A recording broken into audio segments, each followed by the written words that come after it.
Joe Biden. What a stunning performance yesterday, as in stunningly bad. I always thought a leader of a democracy had a duty to unite their people, right? Particularly in an immigrant country like the US or Australia, and particularly now. I mean, somehow to try to make one people from all these tribes and of races and ethnicity and religion that seem to be splitting us all apart.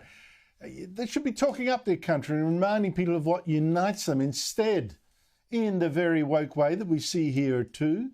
Joe Biden yesterday went to a predominantly African-American university in Atlanta and told the graduates their country was against them, didn't much like them, and wouldn't give them a fair go because, you know, their race. And what was democracy good for? What is democracy? If black men are being killed in the street, what is democracy? Betrayal of broken promises still leave black communities behind. What is democracy? You have to be 10 times better than anyone else to get a fair shot. And most of all, what does it mean, as we've heard before, to be a black man who loves his country, even if it doesn't love him back in equal measure? Joining me every Monday is Esther Krakue, writer, broadcaster, columnist, and so much more. Esther, great to see you again. What kind of message is that?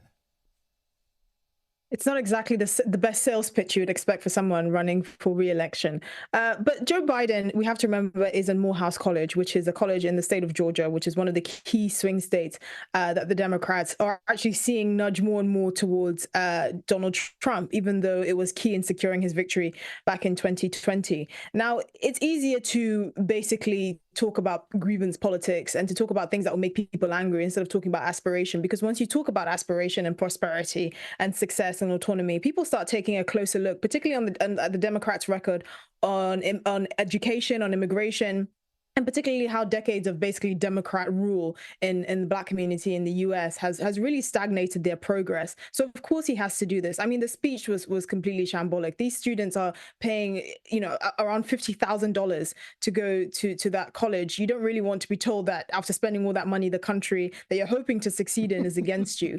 But he really has no other card to play. And this is one of the things that has become very clear with the Democrats. You know, they're not talking about pulling people out of poverty or doing the things that we know actually lead to success, because if they do that, then those groups or those communities will not be as reliant on the Democrats or be a show vote for the Democrats in the future. And I think Donald Trump, for all his faults, summed this up when he said to the black community, what else do you have to lose? And I think that was the most damning indictment of the Democrats, and particularly Joe Biden, because they have basically run mainly ethnic minority cities for decades, and they seem to be getting worse, not better. But as you say, fees there are $50,000 a student, US, right? So what is it? In Australia, more, you know, going up to 70, unless you've got fee, you know, some sort of fee relief. Their parents must be doing all right to afford that. And these kids now have a terrific launching pad to make good, a fine education. I mean, why? How damaging is it to Americans? You mentioned the political dynamic here. But how damaging a message to tell them they're victims because of their race, people who could get gunned down in the street despite obviously their advantages. It's incredibly damaging, especially when you sort of push that rhetoric to young people who are filled with hope, right? Young people that are going out to take on the world. By telling them that they're off to a bad start just by virtue of the color of their skin, you're really kind of playing down their hopes for the future. And I think this is one of those things that you kind of see a split between sort of Black American attitudes towards America and Black African immigrants that go to the US. Because, you know, Black Africans like myself know that we're coming from a place that's so much worse and poverty is rife, and you know, people that are against you just happen to share your reflection. These kinds of tactics don't tend to work, but in Black American communities you really see them resonate with the sort of grievance politics, because one, they don't really have much to compare it to, but also it really hits close to home in a way that people that come from outside that are really grateful for those opportunities don't see. That's an interesting point, because you now remind me of Barack Obama, you know, with his different background. Colin Powell, who became Secretary of State, he was from where? One of the islands off America. The victimology culture, that's been challenged by some inspirational Black conservatives. You've got Thomas Sowell in the US, you've got Trevor Phillips in Britain, I admire him, Jacinta Nampijinpa Price here in Australia. you now, a fresh voice in this debate. How come you've joined? How come you've cast off the victimology that for many people, particularly of lesser talents, has been an armchair ride?